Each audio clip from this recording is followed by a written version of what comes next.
are the most useful method as far as item renter is concerned, because while you are recycling, the recycling of item renters happen, the set data method of the item renter gets called. So thereby it's setting the data for that particular cell into the item renter. That's where the logic happens. And that's why I said conditional logic can be applied at that point to make custom appearance to your data grid. Let us get back to some working example about that. I'm going to use the same list.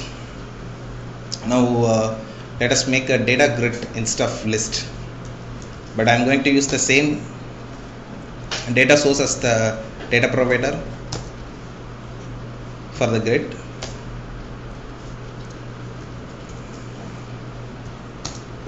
Data provider is my array.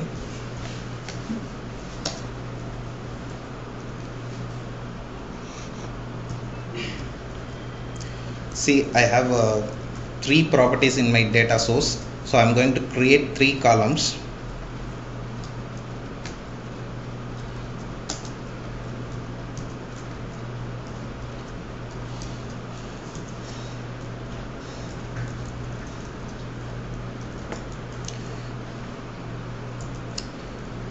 Three data grid columns.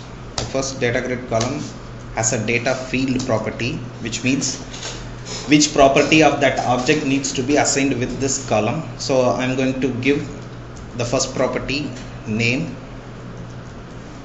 and I can specify the header text of the column. Suppose I have specified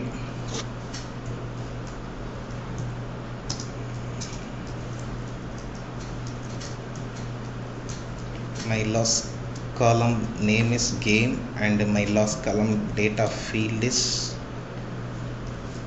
game, and here it's age, and it's age. Okay, I have just simply created a data grid with the 3 columns.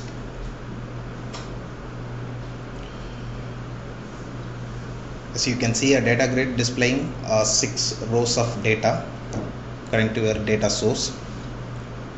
Now I am going to create an item renter.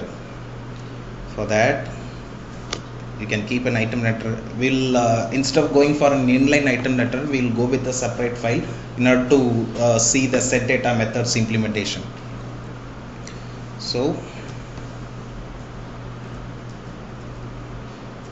I'm going to create new folder. Keeping your item renter away from the main application, main control will give you maintenance purpose. For maintenance purpose, it would be easy, and it gives you good flexibility also. So I created a folder, and inside that I'm going to create a XML component, naming it as my renterer. Finished. I want my renter to be of label, which is enough for our case. I don't want with height over here.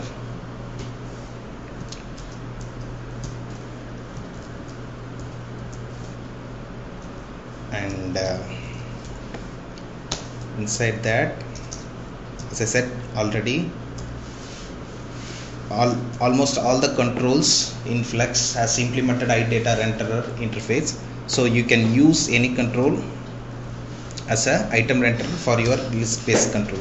So I'm going to use label as my item renterer. Here I'm going to override the set data function of label. Override public function set data. Okay, before that we can specify a text equal to, I'm just going to apply my item renderer only to the age column of the data grid. So I can simply say date.age. I'll tell you why I am going to apply only for one column, that to explain the set data method in more depth. So on set data, what should I do? You have to call the super data equal to value. That's it. Here I didn't do anything. Now I'm going to use this my renderer component as a item renderer for my data grid column of age. Here you go, you have a property item renderer, and here you have to specify the full path of your item renderer component. Dot my renderer, and there should import. There's no need to import this. Spelling mistake must be render.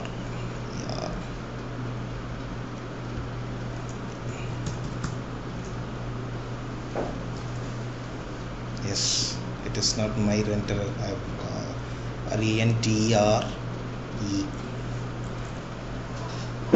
Okay. render